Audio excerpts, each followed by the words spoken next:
Selamat pagi anak-anak, apa kabar kalian hari ini? Ibu harap semuanya dalam keadaan baik-baik saja. Tetap jaga kesehatan ya nakku. Hari ini kita akan memulai pembelajaran daring kita, pertemuan yang keempat, yang akan dipandu oleh ibu sendiri, Ibu DB, dengan materi kita seperti yang kalian lihat di video, menelaah penggunaan bahasa teks deskripsi.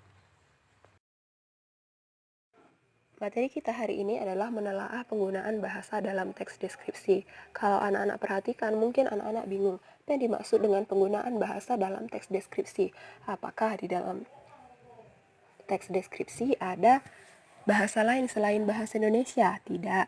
Jadi, maksudnya di sini penggunaan bahasa dalam teks deskripsi adalah bahwa di dalam teks deskripsi ini ada kaidah atau aturan kebahasaan yang harus digunakan agar teks deskripsi ini dapat dikatakan teks deskripsi yang baik dan benar dan cocok sesuai kaidah kebahasaannya.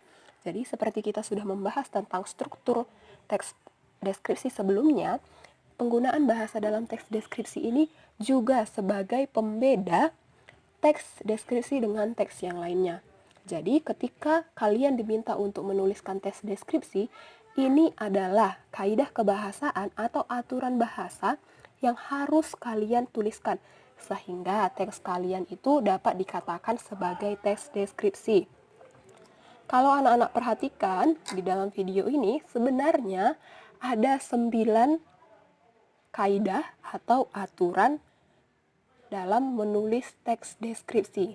Tetapi karena ini merupakan pembahasan yang harus dibahas secara mendalam, Ibu akan membaginya menjadi beberapa bagian dan untuk minggu ini kita akan mempelajari atau memahami 2 kaidah atau aturan saja, yaitu yang pertama kalimat perincian untuk mengkonkretkan dan yang kedua kalimat yang menggunakan serapan panca indera.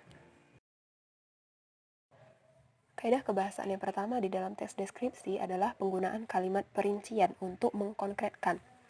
Di dalam teks deskripsi, penggunaan kata dan kalimat bersifat merinci. Tujuannya agar dapat menunjukkan wujud objek secara nyata. Jadi di dalam teks deskripsi itu diharapkan penulis mampu menuliskan atau menggambarkan objek secara rinci sehingga wujud objek itu bisa terlihat secara nyata. Untuk lebih jelasnya, Ibu akan menjelaskan contoh kalimat perincian untuk mengkonkretkan. Di sini bisa kalian lihat ada 2 tabel. Tabel yang pertama, ini adalah 2 contoh kalimat biasa. Tabel sebelah kanan ini adalah 2 contoh kalimat perincian untuk mengkonkretkan. Di sini, di contoh yang kedua, Ibu ambil contoh yang kedua, kalimatnya adalah wanita itu sangat cantik. Ini adalah kalimat yang benar. Kalimat ini tidak salah. Tetapi di dalam teks deskripsi, kalimat ini tidak berlaku. Kenapa? Karena di sini tidak ada perincian. Kita tahu bahwa objeknya adalah wanita cantik. Tetapi kita tidak tahu wanita cantik itu rinciannya seperti apa. Kita lihat ke tabel sebelah kanannya. Rahma adalah kakak kelasku. Dia adalah wanita tercantik di sekolahku.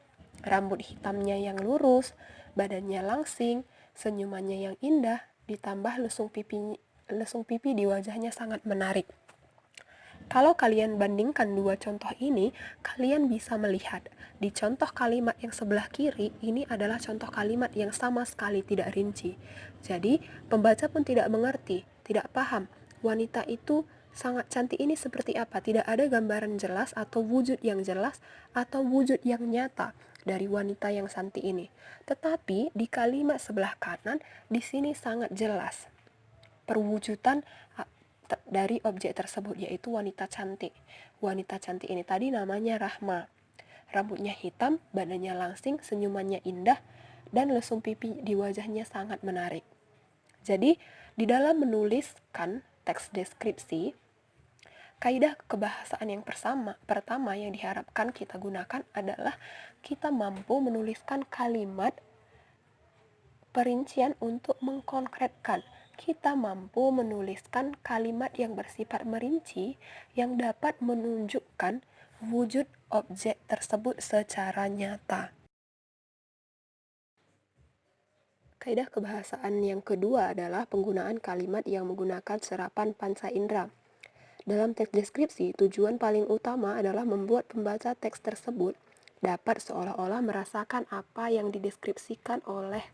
Karena itu, dalam menulis teks deskripsi, penulis harus mampu menuliskan kalimat yang merupakan hasil serapan dari panca inderanya, baik itu indera penglihatan, pendengar, dan perasaan dari penulis tersebut, yang kemudian dituangkan ke dalam bentuk kalimat. Jadi, penggunaan kalimat yang menggunakan serapan panca indera di sini maksudnya adalah penulis menggunakan kalimat berdasarkan apa yang telah dilihat atau apa yang telah dicerap dari panca inderanya. Bahkan contoh kalimat yang menggunakan serapan panca indera. 1. Seolah-olah melihat. Contoh kalimatnya, kobaran api di kebakaran semalam begitu besar. Letusan Gunung Sinabung hari Jumat itu begitu besar dan menyebabkan desaku diselimuti abu vulkanik.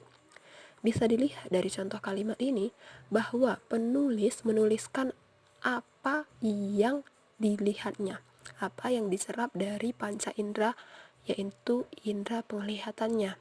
Kemudian jika pembaca membaca ini, pembaca bisa seolah-olah melihat apa yang sedang terjadi. Yang kedua, seolah-olah mendengar. Contoh kalimatnya, teriakan gadis kecil yang kehilangan ibunya itu begitu memekikkan telinga. 2. Suara ibu saat memarahiku terdengar sampai ke rumah tetangga. Di sini juga penulis menggunakan kalimat berdasarkan apa yang telah didengarnya. Ketika pembaca membaca tulisan ini atau contoh ini, pembaca juga bisa seolah-olah mendengarkan bagaimana teriakan gadis tersebut dan bagaimana suara ibu saat marah. Kemudian, contoh ketiga, seolah-olah merasakan. Contoh kalimatnya, kengerian di lokasi terjadinya kecelakaan mobil tersebut membuat bulu kuduku merinding. 2. Luka sayatan saat memasak tadi sore begitu perih terkena air sabun. Di sini juga penulis menuliskan berdasarkan apa yang telah dirasakannya. Kemudian, jika pembaca membaca kalimat ini, pembaca dapat seolah-olah merasakan bagaimana bulu kuduk merinding dan bagaimana rasa saat luka terkena air sabun.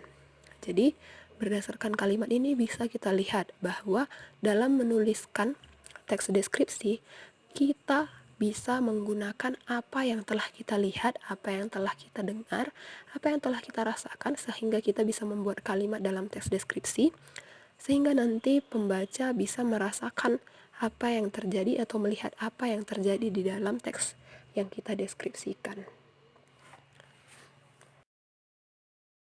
Untuk meningkatkan pemahaman kalian, Ibu berikan latihan. Di sini ada 2 nomor latihannya, dikerjakan.